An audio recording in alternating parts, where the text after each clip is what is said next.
Olá, turma! Na aula de hoje vamos falar sobre traumas músculo-esqueléticos.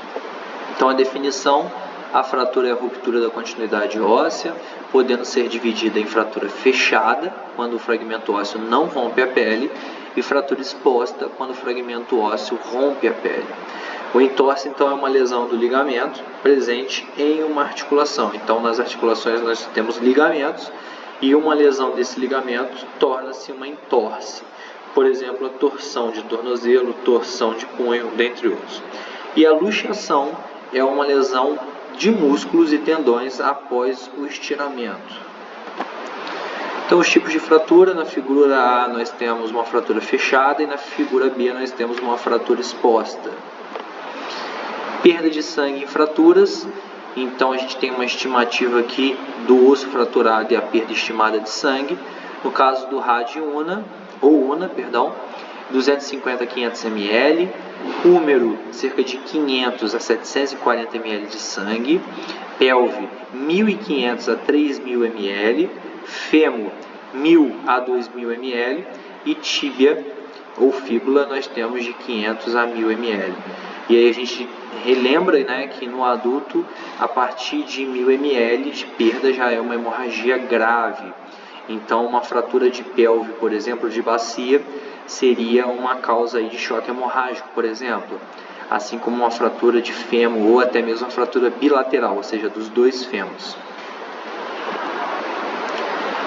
Lesão nervovascular. Sempre devemos avaliar antes e depois das imobilizações pulso, sensibilidade e motricidade. O que seria uma lesão nervovascular? O fragmento ósseo ele pode romper, lesionar uma artéria, um vaso sanguíneo importante ou um nervo, uma continuidade nervosa, e aí a gente tem um grande problema. E isso é avaliado pelo socorrista antes e depois da imobilização. Então, antes de realizar uma imobilização de membro, eu verifico o pulso distal, ou seja, no membro superior eu vou verificar pulso radial, por exemplo. Eu vou observar a sensibilidade, então eu vou apertar a ponta dos dedos desse paciente e vou perguntar se ele consegue sentir, e vou observar a motricidade, vou pedir ele para movimentar minimamente os dedos.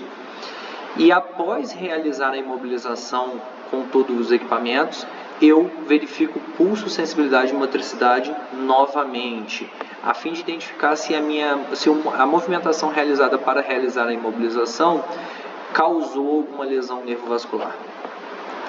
A restrição do membro, então, o termo imobilização ele está caindo em desuso, sendo substituído pelo termo restrição, que seria a diminuição do movimento. Imobilização seria o controle total, seria deixar imóvel.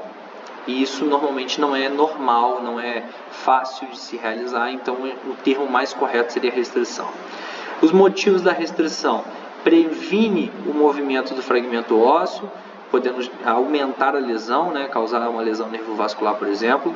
Previne lesão de vasos e nervos, como havia citado, diminui a dor do paciente e diminui o sangramento. Extremidades, né, restrição de extremidades, sempre deve se restringir todo o membro afetado. Então, se eu tenho uma fratura bem distal, eu mesmo assim realizo a restrição de todo o membro. Eu posiciono mais próximo da posição anatômica, eu só paro de tentar posicionar, de reposicionar em posição anatômica, caso tenha uma dor intensa ou um sangramento. Eu vou mensurar e moldar o dispositivo de restrição, seja uma tala moldável, por exemplo, antes da aplicação. Eu não moldo a tala no membro fraturado, eu moldo ele antes e depois eu aplico a tala. Eu realizo a fixação da tala nos seguintes pontos, isso é muito importante: acima e abaixo da fratura, acima e abaixo das articulações. Então, seja todas as articulações do membro. No caso dos membros superiores, por exemplo, a articulação do punho e do cotovelo. E eu vou fixar o membro restringido no outro membro, no caso das pernas, ou aplicar uma tipóia, no caso dos membros superiores, se for indicado. O uso do tracionador de fêmur, utilizar apenas em fraturas de diáfise do fêmur, porção média. A gente não utiliza no caso de fratura de cabeça de fêmur, por exemplo.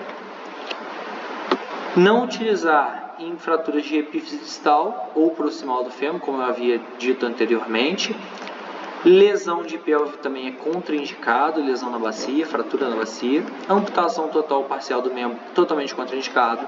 E outras fraturas subjacentes do membro. Então, se eu tenho uma fratura no fêmur, mas também tenho uma fratura na tíbia, é contraindicado. A gente só utiliza o tracionador de fêmur nas seguintes condições.